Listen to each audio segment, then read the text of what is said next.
मराठी माणसांची number 1 choice Marathi matrimony.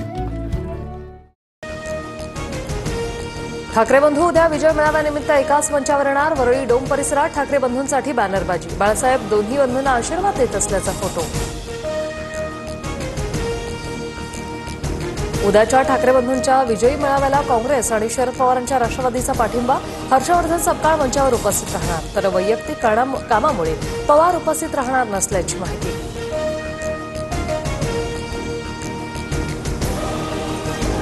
हिम्मत असेल तर मतदानसारखे निवडणुकीच्या रिंगणात या। मैदानात उतरण्याआधीच रडणं सोडा। आशिष शेलार यांचं ठाकरे बंधूंना खुलं आव्हान। उद्धव ठाकरे बाळासाहेब ठाकरेंचे झाले नाही, तुमचे कसे होणार? रामदास कदमांचा उद्धव ठाकरेंवर हल्लाबोल। राज ठाकरेंनी जपून पुढचा विचार करण्याचा सल्ला। पालिका निवडणुकीआधी मराठी अमराठीवरून वाद।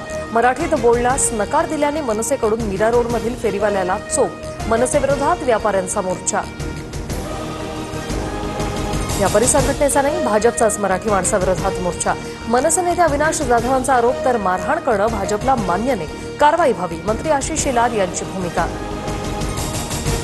हिंदी सोडून पहिली दुसरीसाठी आजपासून सुधारित वेळापत्रक। राज्य शैक्षणिक संशोधन प्रशिक्षण परिषदेकडून आदेश जारी।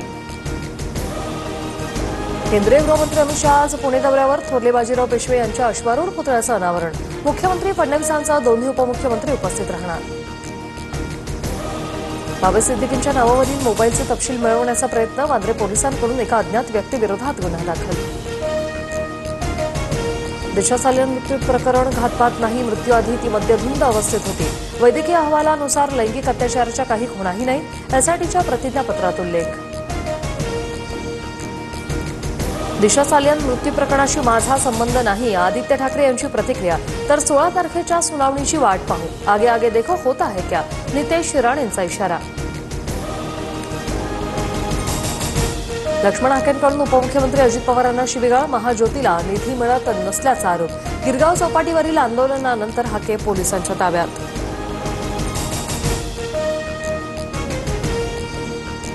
लक्ष्मण हाकेंची अवस्था भटक्या कुत्र्यासारखी करू, त्यांना महाराष्ट्रात फिरू देणार नाही। अजित पवारांना शिवीगाळ केल्यानंतर राष्ट्रवादी काँग्रेसचा इशारा। परवडणाऱ्या घरांना पुणेकरांची पसंती। घरांच्या खरेदी विक्रीचे 11,930 व्यवहार।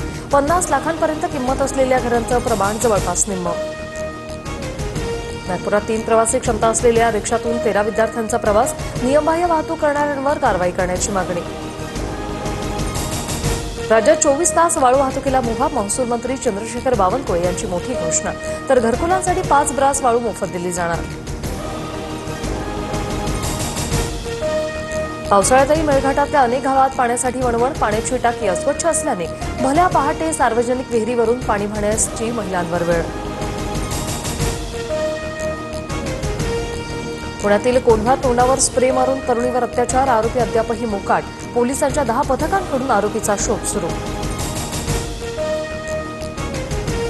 बेडच्या केज तालुक्यात जुन्या वादातून 4 जणांवर कोयता, लोखंडी रॉडने हल्ला। अंबाजोगाईच्या शासकीय रुग्णालयात उपचार सुरू। केज तालुक्यात पोलिसात गुन्हा दाखल। आषाढी एकादशीच्या सोहळ्यासाठी पंढरी सज्ज। 5 लाख भाविक दाखल। पदस्पर्श दर्शनाची रांग मंदिरापासून जवळपास 7 किलोमीटर लांब। मराठी माणसांची नंबर 1 चॉईस मराठी मॅट्रिमोनी।